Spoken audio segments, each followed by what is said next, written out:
Stugotz here for 1-800-Flowers. Ring in the holiday season with cheery bouquets for your friends and loved ones from 1-800-Flowers.com. Whether you're looking to cross some names off your list or want to deliver an early holiday surprise, 1-800-Flowers has the deals and bouquets you're guaranteed to love. Right now, when you order a dozen assorted roses for just $29.99, 1-800-Flowers will give you another dozen absolutely free. That's 40% off the original price.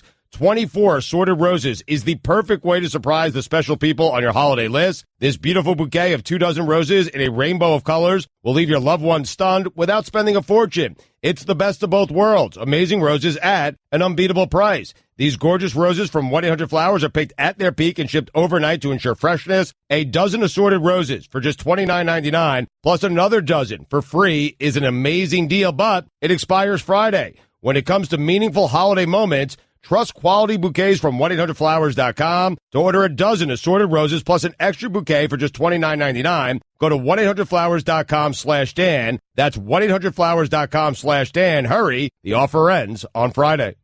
With the Citi Double Cash Card, you get 1% cash back when you buy and 1% as you pay. That's like the joy of discovering the last donut. Ooh. And it has your name on it, literally, in chocolate sprinkly things. No way. Double the love with the Citi Double Cash Card. Apply now at Citi.com/doublecash. This is the Dan Batard Show with the Stugotz podcast. Greg Cody of the Miami Herald in with us today. We've got Greg McElroy on the show today. Mike Ryan is telling me this is the guy you want to talk to about college football. Ron McGill is going to join us noon Eastern to talk about animals. And Tom Flores, 80-year-old Tom Flores, is going to join us at 12:30 Eastern to say what he was going to say during this brawl between Crabtree and Talib that has ended in 2-game suspensions for both of them. We've seen fights like that before in the NFL, one famously between Andre Johnson and Cortland Finnegan. We haven't seen this kind of punishment on fights. And so let's play that sound here real quick, Mike, for the people that will explain why it is that Tom Flores is going to join us later in the show to explain what he was trying to say, what he was about to say in the middle of this brouhaha when they go to Tom in the booth and Tom just makes a gargling sound of some sort. He's able to trip him up, and Marshawn with a good run. Now there's a fight over on the Broncos sideline. Michael Crabtree is fighting with Aqib Talib. Aqib Talib, I think, went at Michael Crabtree. It's a brawl over on the Broncos sideline, and they are really going at it. They are throwing punches here. Multiple guys are swinging, and officials also and now they're heard. still going after Michael Crabtree. Crabtree with now his they're going helmet after off Crabtree. is fighting Aqib Talib. Crabtree's got his helmet off. They're all going to be ejected, Tom. What? They're all going to be kicked out. Crabtree throwing punches, going after Talib. This has become a street fight. What is going on? That is courtesy of 95.7 The Game. We're going to let Tom finish that thought. Yeah, whatever that thought was, whatever it is that he was going to say there. In the middle of that, they go to Tom. Tom either wasn't prepared or was being swallowed by punches. They're all going to be ejected, Tom. What? And so we'll get the answer that you've been waiting for since yesterday on that. He called 1 minute after the show ended yesterday. 1 minute. Oh, man. Otherwise, we would have had an answer to our question. The fighting, the idea that the NFL would come down on that way, where would they cite precedent on something like that? Giving 2-game penalties for things that make us look bad. There doesn't have to be a precedent. This is the start of what's going to be the precedent. I think the NFL is tired of player-on-player crime. You know, it's one thing to have a late hit on the quarterback that's so egregious you get ejected, but when 2 opponents are like dropping gloves like in hockey, that you just can't tolerate it. Well, Jack Del Rio pointed out that A.J. Green, Jalen Ramsey, they didn't get any games. So he said he doesn't understand the ruling here. This feels premeditated, doesn't it, though? It feels like one of the guys, maybe both, went into the game saying, hey, we're going to fight. Yes, yeah. Crabtree Crabtree went in and is totally unprofessional. But does that make a difference? I guess, to the people who make these decisions, it does. I mean, he's probably not going to admit that. You're going to have a hard time proving it. But Adam Schefter did report in one of the great reports of all time that Michael Crabtree taped his chain to his chest because he didn't want Talib to steal it again. Are people calling Talib now 2 Chainz? Did someone call him 2 Chainz? I think somebody did. I don't know. He snatched. Let's think about this for a second. The NFL trying to clean up its image. Roger Goodell, get tough commissioner, and then Ray Rice happens in an elevator, and then Adrian Peterson happens. It's a hugely violent sport. You pointed out last segment, Greg, that there are more fights, it seems like, in this league this year than there have been.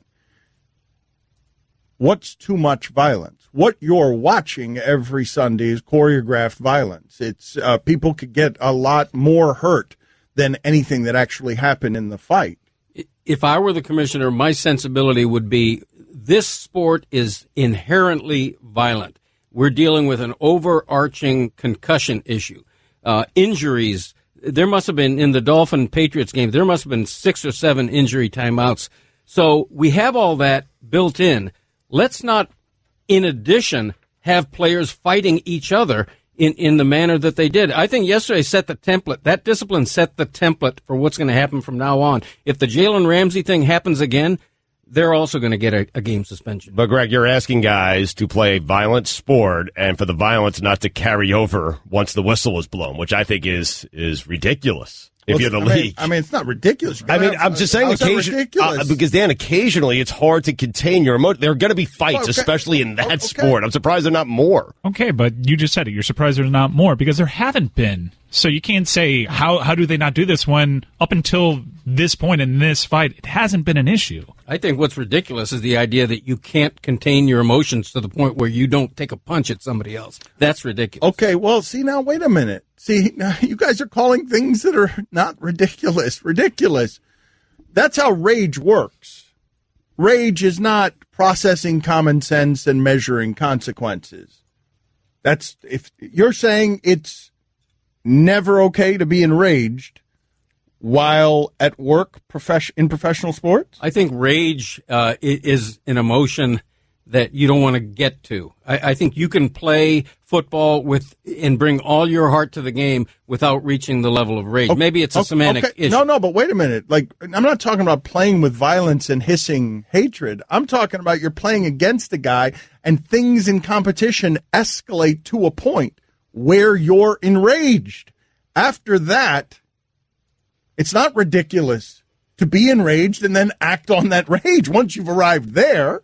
Are you saying you're anything we've ever seen in sports that's spilled over the sidelines like that has come from that place? Like, why is that person doing that incredibly violent thing? It's because they're not using common sense while enraged. Right. But, you have to think of your team and the idea that I'm about to throw a punch that's going to get me ejected and cost my team its starting cornerback. I mean, that's not how rage works, Greg. Well, Did you not listen he's to not anything thinking about I just anything. said? You're not measuring consequences when you're enraged. Okay, I don't think it should reach the level of rage where you're so out of your mind that you're going to do just anything.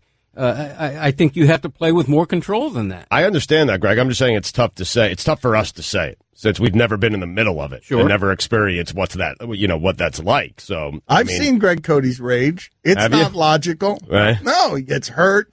He gets angry. It happens almost every time we bring up the PFPIs. You should see how mad he gets at a waiter if you screw up his order. And he'll say things that are very inappropriate and then afterwards regret. What? Come on. That sounds like rage. I'm not punching the waiter. Okay, you're just insulting him. But if he punched you because he was enraged, I'd understand. I'm insulting him with a velvet glove. It won't he won't be really mean. He'll just say things with this tone of we asked 10 minutes ago for that, very heavy tone. Wow. Well, you're that guy. He is the person that gets mad at a waiter. I don't think I will just say something like, "Did you forget that I had asked you for another Diet Coke?" Like that. I will say something tone, like that. With that passive aggressive type thing. That's right. That's a little aggressive. There's nothing wrong with that. I'm not saying, "Hey, idiot, I asked you for a Diet Coke 10 minutes ago." That's really what you're saying, and I'm sure that's how it is kind of what you're saying. Velvet glove. People serving you food are not the people you want to get on the wrong side of, Greg. People have told me that. when criticizing a waiter. People have told Right, me. but you don't care. Yeah. Because why? Because you've reached rage. That's why. And God, So he's not measuring the consequences. That's right. And then he'll apologize Right. to us and the waiter. After he's already spitting your food. I wish we treated Greg's life the way he treats writing sports columns, because then he would apologize, and Cody and Stugotz and I could do a segment where we're analyzing the sincerity of the apology. I don't believe him. He's lying. I do that all the time, though, man. I do. Like, I'll get mad at someone, and actually, waiters and waitresses, yes, I'll get mad at them, and then I'll apologize after the fact. I feel terrible after the fact. The apology probably rings hollow, but I do it anyway. You've never done that?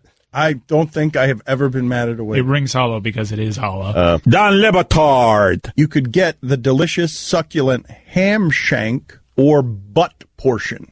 They said butt portion. And I thought to myself, I'd eat the butt, but I don't want to know that I'm eating the butt portion. Stugotz. Is the butt portion a delicacy of some sort? It very much is. I can testify to this. The cut of meat, when I make pulled pork, slow cook a pork roast to make pulled pork, the cut of meat I use is called the Boston butt. So it's a delicacy. I eat butt all the time. This is the Dan Le Batard Show with the Stugotz on ESPN Radio. All right, I was going to talk about some sports stuff, but I was marveling at the conversation that Stugotz and Greg were having during the break about how peaceful it would be to be a postman.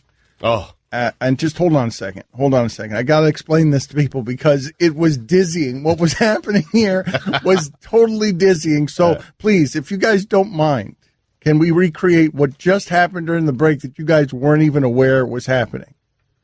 Sure, yeah. I mean, I was pointing out, Greg was talking about, how nice it would be. He has appreciation for anyone who makes, an honest buck. And he was talking about wanting to be a garbage man as a kid. And I said, I've often thought about being a mailman, how cathartic it would be, how peaceful, no pressure. I have a route and I put the mail in your mailbox. I have a cigar. I go grab lunch. Mm-hmm. I get government benefits. I mean, it would just be such an easy, stress-free life. I mean, I often think about it. I envy the maintenance engineer, what I call, without disrespect, a garbage man. I see them on my street. They're throwing my garbage bag into their truck. They're pulling a lever. It compacts the garbage, which is fantastic. And I think to myself, wow, that's a great job to have. It looks like it's fun. Yep. You get a little exercise. You're done early in the day. Fantastic. And they seem happy. Yeah. I mean, mailmen and garbage men, they seem happy, man. Have you guys never heard the expression going postal? Like, there's no going librarian. There's no going sports radio host. Going garbage. Going Francesa. Okay, so hold on a second. I want to recreate this. This is what was spawned from the earlier place where does it surprise you at all that I've never in my life yelled at a waiter? Does that put it on the poll, Guillermo? I think have you ever in your life yelled at a waiter? I don't think that I'm going to be that rare. Well, have you ever given attitude? You don't have to yell at a waiter. Have you ever given attitude to a waiter? No. Never? What's the big hurry? Like, if you're going out to dinner, what's the big rush? Like, why? I mean, maybe you have a movie to make afterwards. Maybe you have a party to attend. Maybe there's a play to go watch. I don't know. I mean, or in the case of Greg and myself, to be honest, because I'm getting up there in age as well, you just want to get home, go to bed. The starting point is that, let's be honest, the degree of difficulty for being a waiter, I don't think is that high, okay? It's not that difficult to take my order and to bring my food back with alacrity. And whether I ordered alacrity or not, I want it on my plate. And, it's just, and so when it's messed up, thank you. When it's messed up, I'm like, it's just frustrating, But do I yell at a waiter? No. Am I rude? I don't think so. But do I make my point with an edge? Wait a minute, Chris. Our whole family feels uncomfortable often for how rude he will be. So and he'll be rude. like, what? I mean, see, because that's where, okay, that should be the question. Have you ever been rude to a waiter? Have you ever been rude to a waiter? The only time I'm combative with a waiter is when I order all flat wings and he gives me a story about why he can't serve me all flat wings. It turns into a Curb Your Enthusiasm episode where I'm Larry David getting into a whole tirade about why I can't get all flat wings. Right. I think that's the only time when I border on rudeness. Do you seek out the manager in that spot? I have. Would. Yeah, I have as well. Yes. Right. I want Chris, flats. Give me flats. That's Chris, it. Yeah. why is there this disconnect in your family between how your father is interpreting these things that he does to a waiter and the rest of the family is? Because he just doesn't realize what he's doing. Because, like you said, he loses himself. He'll like come back 10 minutes later and be like, you know what? I'm sorry about that. Like, it really is a rage thing where he just gets so mad that he has to say something. And we're like, just don't do it. Just don't say it. And then he will. I don't lead the league in biting my tongue. If there's something on my mind, generally I have to admit it. What are you guys doing at the table? Like, are you saying, Dad, stop? Are you apologizing to the waiter? What is happening at the table? It's usually just feeling uncomfortable. Before the waiter comes back, it's please don't say anything. It's not that big a deal. But see, I don't think that I'm the weird one here. I don't think. Here's the rest of Cody's family. You guys are looking at me like I'm the weird one because I won't be rude to a waiter. Like, it doesn't seem like a great job. And I don't know what's going on in the waiter's life. And, you know, it's 5 minutes longer. I don't think I'm rude. But Greg is right. I mean, cheeseburger, medium, fries. Right. Bring it to me. Yeah. That's it. That's what I want. That's what I ordered. A medium. Bring it to me. Not medium well, not rare, not with no cheese. Why are you shaking your head in judgment? Who are you judging over there? I mean, that's the most Stugotz opinion ever. Oh, just give me what I want. Just bring it to me. How hard is it? I'm the only one in the restaurant. Get everything perfect. It's pretty easy. I mean. Did I offend you? I feel like you have had some experience here as a waiter. Is that I feel like you're offended by this entire conversation. No, I've never been a waiter, but I can sympathize with them. I worked in retail. Like, it's not a fun job. No one's dream job is, hey, let me be a waiter. How was Guillermo's fake Stugotz? It's the first time I've heard it. I didn't know he was working on impressions. It was pretty good. I thought it was not bad. Can I just hear a couple more sentences from him on this subject? Well, what do you want to know? Yeah, my bad. It was one sentence. Yeah. He's got to be in the moment, Dan. You can't force these things. Time to justify our unreasonable salaries. Just bring me a burger. Why would you yell at a waiter? I don't yell. It's frustrating. I'm totally with Greg on this, man. I mean, Jesus had his cross to bear, and you have yours. My burger. It took 4 minutes longer. Dan Batard. I love me some doctors. Have a lot of respect for the medical profession. Stugotz. Except chiropractors. This is the Dan Batard Show with the Stugotz on ESPN Radio. All right, I need to apologize on behalf of Disney. I need to apologize to the country here. We have this Chuck Pagano sound, and we haven't gotten to it. And really, this is our wheelhouse, and we're getting late to this party. Yeah. Chuck Pagano, if you have not heard, we have a strange relationship with the gibberish spewing coach of the Colts. Allison, our guest booker, has a crush on him. She likes broken dads. That part's weird. And Guillermo hates him and loves him because, he produces this sound every week that is droning and is in the useless sound montage. This guy, Clark Wade, who's with Indy Star Sports, tweeted it out last night. It was his video, and I was fascinated. I could not stop watching it. This is what was happening during the break that was making me smile because Greg Cody called it the most nonsensically wonderful thing I have ever heard. And I'm taking away all of Guillermo's setup here, but I was so delighted by what was happening as Stugotz and Cody dissected it because Stugotz said, I was listening to this press conference and I thought to myself, oh my God, this is horrible. I'm watching an NFL coach publicly losing his mind. And so with that as preface, please, Guillermo. Time now for Guillermo's epic sound of the day. It is going to be epic. Hey, guys. Hey, Hello, Bill. Guillermo. Hello. Hey, Bill. You guys familiar with Chuck Pagano? I'm sorry, I did this the wrong way. Why do you keep doing this? I have like one segment a week, and you have to come. Sometimes not even during the week. Stugotz will read it after whatever. I mean, you just like ruining it for some reason. Sorry. Anyways, yesterday Chuck Pagano was asked about the movie Groundhog's Day, and he kind of just went off on this tangent for about 2 minutes and 10 seconds. Yeah, that song played, woke up to that this morning. Is that Sonny and Cher? Huh? I got you, babe. I got you, babe.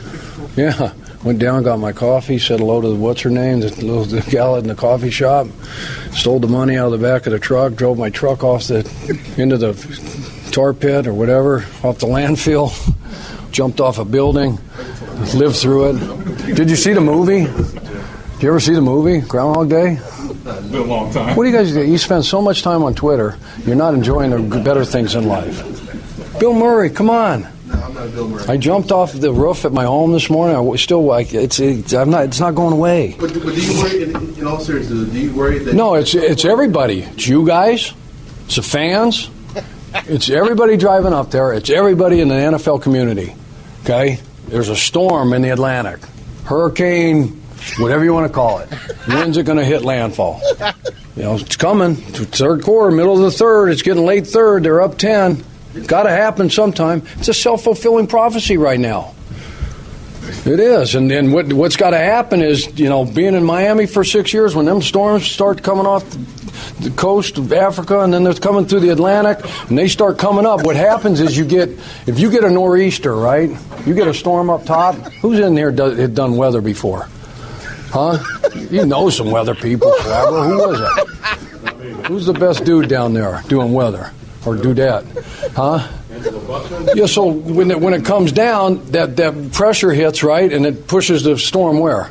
Back out to sea, right? And it goes up the coast, and there's very little damage. Those rings that spins this way, and those bands up top are the most egregious bands. They're far enough out where nobody gets hurt. So when this starts to happen, film your tail off. I love it.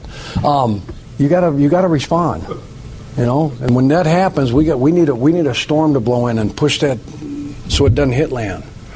And we're going to do it. It's going to happen, believe it or not. Watch. I want to go lay down somewhere. Just rest. I can't. That was performance art. It was beautiful. It was great. What happened to the coach of the Colts? Lost his mind. Yeah, hope he never comes back, the other guy, because this guy's wonderful. Yes. The other guy was so boring. Yes. This is a guy who has just lost it completely. The sound of the day is brought to you by Dollar Shave Club. Sorry about that. Upgrade the shaving with a fresh blade whenever you want for a fraction of the price. Join DollarShaveClub.com today. Well, what happened to Pagano? The Colts.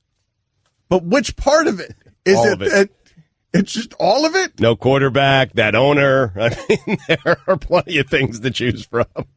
I've never heard anything like that. You sometimes you hear rage from a coach, but you never hear that. Just wandering. Just existential tangent going on about everything. Wandering gibberish. Star quarterback got hurt. It's hard to win. Especially when you have Scott Tolzien. Your first game.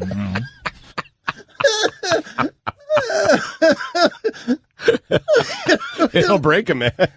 Oh man! I want this team to lose forever. They could sell tickets. All I to want his to do post-game is say zoom, zoom, zoom. If they were like that, boom, yeah. boom. Yeah. Oh man! What happened to the Colts? They were going to transition from Peyton Manning to Andrew Luck, seamless. Peyton would win the Super Bowl in Denver and it'd be fine. Luck would eventually win a couple there. Luck right? would win Super Bowls and dethrone Tom Brady. Instead, hey, Patriots, can we take your third stringer, please? Here's Philip Dorsett. Don Le Batard. What do you think? I don't know, Greg. What do you think? Well, it used to be that... What just happened? Stugotz. I ask you a question. Yeah. You give me nothing, and you funnel it off to scared guy who's scared of the clock. Or how about we just talk, and one of you guys answer my question? What was the question again? This is the Don Le Batard Show with the Stugotz on ESPN Radio. Lane Kiffin is coming for Nick Saban on Twitter. We'll get to that in a second. I saw DeAndre Hopkins Wired for Sound, and I wish we saw more often this kind of stuff because I feel like NFL Films has a lot of it. DeAndre Hopkins is running around on the field, and a guy from another team, a coach, comes over to him, and you can hear the coach say, "Hey, man, you're the best doing it right now. You are the best doing it." And DeAndre Hopkins says, "I know." That's so awesome. And I just feel like that sound, NFL Video has that all over the place, but for some reason, I don't feel like I get to see it very often. Am I wrong about that? Like, I feel all the time when I'm watching one of these shows that has that particular sound, I don't feel like it has distribution. I think you're right. I think the guys who are mic'd up know they're mic'd up, and they don't give you anything that feels real, right? They dial it back a little bit. DeAndre Hopkins clearly did not, and I want to see more of that. So I think I'm with you. I think the guys, we don't hear that often. No, Dan, we do not hear that. I mean, which is strange considering the egos that these guys have. They know they're great. Yeah, it's usually the mic'd up guy is the benign cheerleader on the sideline going, "Come on, let's go, come on, let's go, let's go, let's go, let's go, let's go, let's go." Wait a minute, let's guy. Let's do useless Wired for Sound here as a show. And Allison, I want you to get in here too. This is useless Wired for Sound of things that people say when, what is it? Okay, let me see if I play this game right. Our team has just recovered a fumble. Our middle linebacker has just recovered a fumble and is running back to the sideline, and we're in their red zone. Are you ready? Now, Wired for Sound, our team. Go. Oh, come on! Yeah, that's the way you think. Let's go! Let's go! Let's go! Useless. Thank you, guys, for playing along. Welcome. It's a poor idea by me, I would agree, but not as poor as where I was headed, which Greg Cody spent the entire break before this talking about how he legitimately wants to be a garbage man for a day. Mm-hmm. Well, not for a day, maybe for an hour. Let's not get carried away. Well, I thought you said a day. I thought you said a day. We have a number of garbage men and mailmen tweeting at us, both of us, saying, "Guys, it is not easy. It is not fun. You don't want any of this." But Greg Cody has a weirdly romantic version of being a garbage man. I do. Well, the idea of compacting, that's what really entices me. You know, that kind of thing. Greg, when we were talking about it during the break, when you were so good on this subject, when we were not on the air, you were making an impassioned plea for why it is that you would want to, for one day, be a garbage man because you've always loved that job. Mm-hmm. Yeah, I would do that job. You know, the idea of taking someone's garbage from their curbside, tossing it into the cavernous back end of a big giant truck, pulling that lever, compacting everything, watching all that garbage, all the cardboard boxes smashed into a little cube. That's fantastic to me. You know, it's the same feeling I would get working at a wreck yard, at a yard where they have abandoned cars. And sometimes you see a car compacted, an entire car compacted into like a 2x2 foot square. You really like compacting things, huh? You really like, Well, my favorite thing in my house is the garbage disposal. That's also fascinating. Where's all that stuff go? You know. Right? It is a great feeling. I mean, you just flick on the switch and you hear things moving and compacting. Yeah, and where'd it go? Yeah, it compacts. Exactly. Compacting it. Back in the day, he used to have one of those things that squishes the can. Remember that? Oh, yeah. That was fun. Yeah. These are very different than being a garbage man. No, can we make this happen, please? Can we figure out a way? Greg Cody, garbage man? Greg Cody, garbage man for a day where we do something around this event. I want it to be an event as Greg Cody fulfills a lifelong dream that would because be a dream. He's always loved the idea of being a garbage man. I have. Truly. And it's one of the worst dreams I've ever heard. I don't think so. It shows preposterously bad judgment. Why? That the job. I honor that job.